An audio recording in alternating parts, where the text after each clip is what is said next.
Good morning, everybody. BDL44 coming at you with another video. All right, so I met the deadline of what I needed to do in regards to getting up because I turned off the water at 8 o'clock today.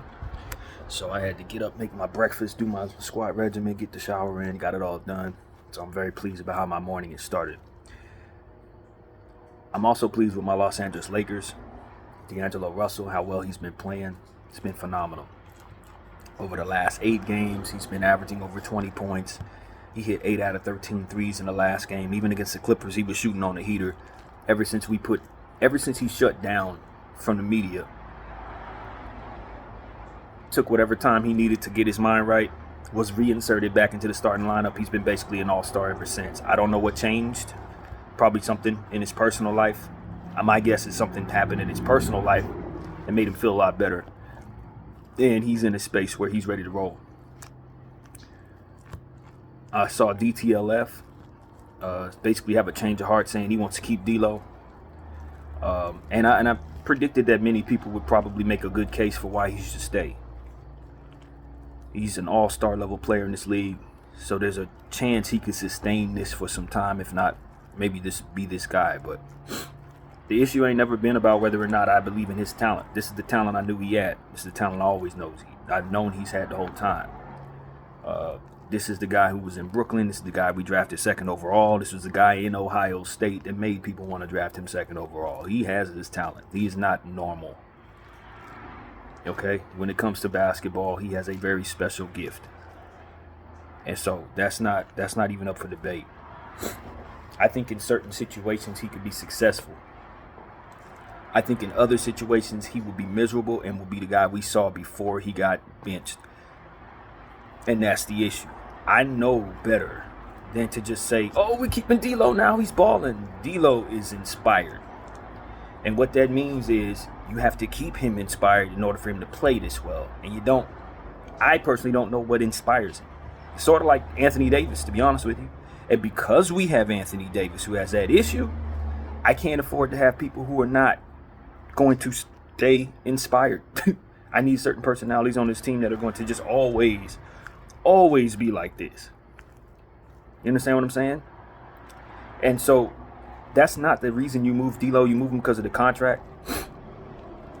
But you do not overreact to what you're seeing right now, because he has been this guy before.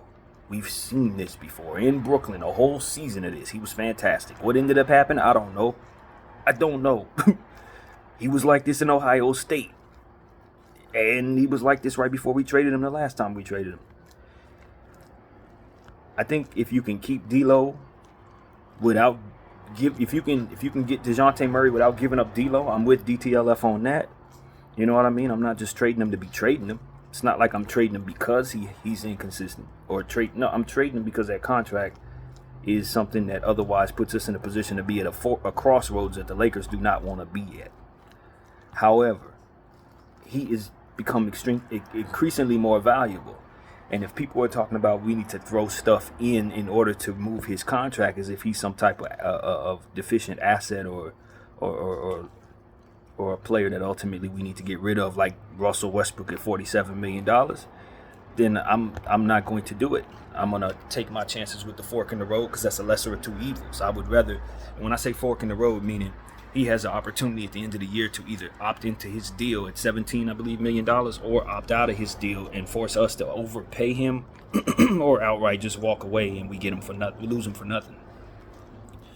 I got LeBron James in that same situation. And also the problem is, if he wants to get paid for more than what I can afford to give him, then we lose him for nothing, even if we were willing to re-sign him. So that's also a part of that fork in the road that needs to be understood. The second tax apron and stuff like that makes it so much more difficult for teams to just outright pay whoever they want to pay whatever they want to pay him. And that is one of the main reasons why trading him is probably what the organization is going to do, if they have the right opportunity. But I don't believe in trading him for pieces that are lesser than him. He has a very special shooting gift, a very special passing gift. And if I can't bring back special players, if I'm bringing back try-hard guys, you know what I'm saying, I'm not interested in that. I want a talent for talent. I know what he is. Has he lived up to his potential? Absolutely not. And that is the point. He's better than what we've seen. He may be even better than this. To his core. He was touched by God with a special gift to shoot the ball and pass the ball and do things that a lot of people just cannot do, things you cannot teach. I've known that since before he was drafted. I didn't forget that at any point in time, and I definitely didn't forget that when he was scoring 9 points and being lackluster and acting like a role player, for which we called out several times on this channel, and we're very tired of him throughout the course of this season. So this is where I'm at with that. I like what I see. I'll react to what I see. His price going up. That's how I react to what I see. If you want D'Lo Russell, you certainly ain't going to ask me to attach nothing to him in order for me to move on from him. You're going to give me something I want for him. Otherwise, he stays here just like anybody else. That's how that goes. But as far as me looking at what he just did over the last 8 games and saying, okay, no, he's untouchable, I ain't that type of stupid. BDF 44 ain't that type of stupid, fam. I know better than that. That ain't what you do. Because once he starts being whatever it is that you don't like, or if he gets hurt or something like that, or if he walks and you got him for nothing, you sitting there holding the bag. Probably still as excited to keep him, but watching him play for the Rockets. I ain't that type of stupid. No. You keep your eye on the ball, you stay laser focused, you know exactly what you're trying to do. We're trying to improve our team and get a championship. We are 23-23. If he's the best asset to get us something better, then damn it, him playing better just means that we have more of an option of what it is we can get and more leverage in regards to what it is we're trying to trade for. We ain't gonna sit here and act like our team is gonna win a championship with him and Austin Reeves as our backcourt. We are not athletic enough. You're gonna run into De'Aaron Fox and he's gonna run past you. That's how that goes. We've seen this movie already. It ain't got nothing to do with nothing else. It would be wonderful if we played the Bulls every night and scored 140 points every night, but the reality is we can't count on some of this stuff that we saw last night.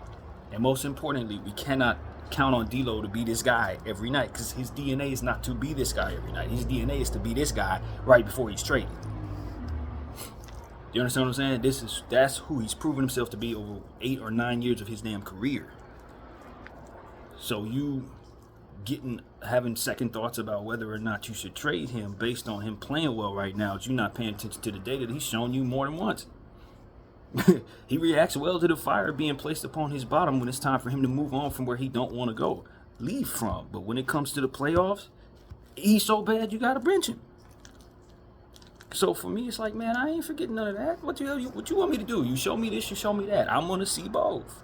I ain't gonna just look at this and say, okay, let's roll. Nah, I ain't that type of stupid, fam. I think different. And I'm trying to win a championship. And our team is 23-23. And if he were this guy all year long, we wouldn't be 23-23. Anthony Davis has been playing his butt off all season long, and it's laid us into a space where all we are 23-23. Why? Because some of the pieces around him have not been good enough. We need to improve that. Okay, Laker fans, forget all this happy-go-lucky, I love the player nonsense. We need to get better. Anybody we put in this uniform needs to be better than what we've been. We are not good enough. We ain't good enough. Even last night in the fourth quarter, you could tell we weren't good enough. So I'm irritated to a degree with those who are just saying, change of heart. We don't need a trade. That is stupidity. And you're not going to win a championship being dumb.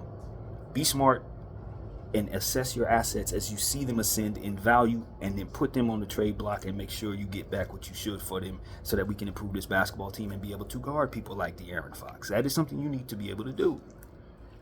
And if D'Lo going to keep shooting like this forever, then great. You feel great about keeping him. Of course, you're going to feel like you're about to make a mistake in trading him. And maybe you are, because there's no perfect science to this. The guy you bring in could get hurt. And then D'Lo continues to shoot like this for the rest of the season for the Hawks. There's no perfect science to this. But what you need to do is take the lesser of two evils wherever you can. And as we all agree on, if we can get the best trade we want without throwing in D'Lo Russell, then great. We prefer it. I don't want his shooting ability off of my team. I don't want his passing ability, his ability to get the ball to AD off of my team. I don't want that. But if he's the only way I'm going to be able to get what I need, then he got to go. And I'll tell you like this. So does anybody else not named Adrian Braun. We don't play like that. I'm a big Austin fan, but if you tell me I can get Trae Young or Donovan Mitchell for Austin Reeves, and Austin Reeves is a Cavalier.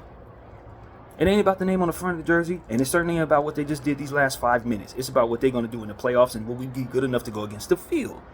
And will our contracts be good enough so that if LeBron James walks, we won't fall off a cliff and ultimately force Anthony Davis into moving on? That's the reality of the situation. So if we can keep AD, keep it. If we can keep D'Lo, keep D'Lo. I ain't saying just throw him in anything, but to me it seems like the only way we're going to be able to get him is if we match his tradable contract for which he signed knowing he was going to get traded for somebody who's more of a sturdy piece in regards to contracts and consistency. If you think that player is DeJounte Murray, bring in DeJounte. If you think that player is Bruce Brown, bring in Bruce Brown.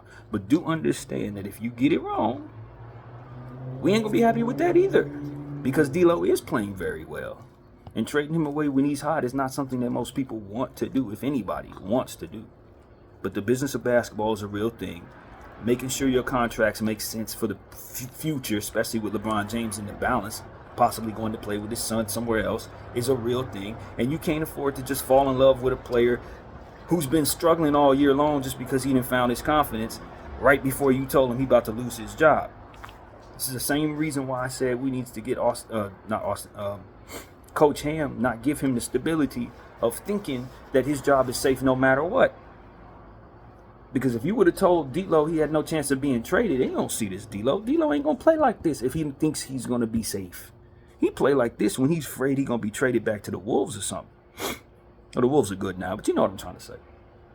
He don't want to leave LA, so he going to do all the stuff he should have been doing the whole damn time. And my friends, that is exactly how I see it.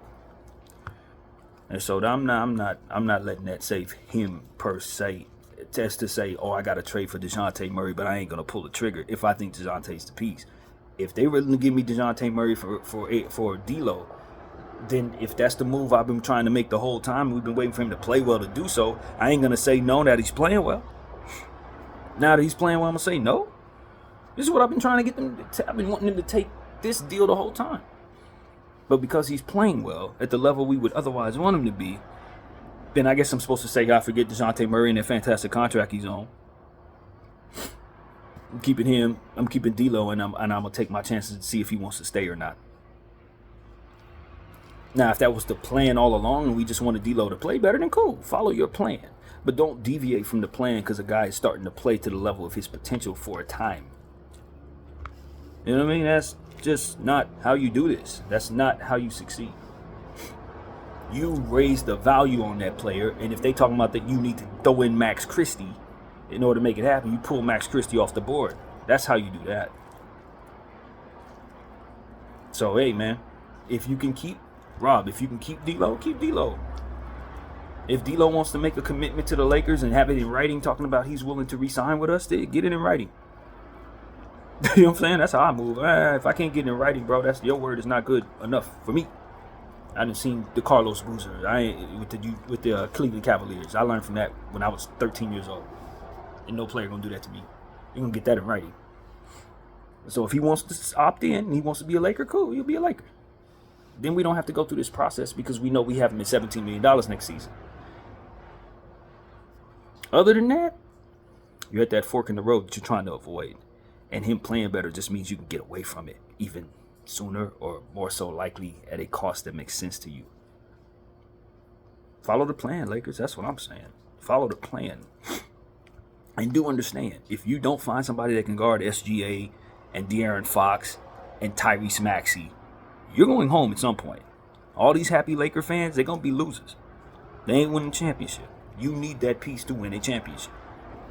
So find that piece and don't let anything on this team that you intended to trade stay on the books without getting that damn piece. BDL 44. I thank you all for watching.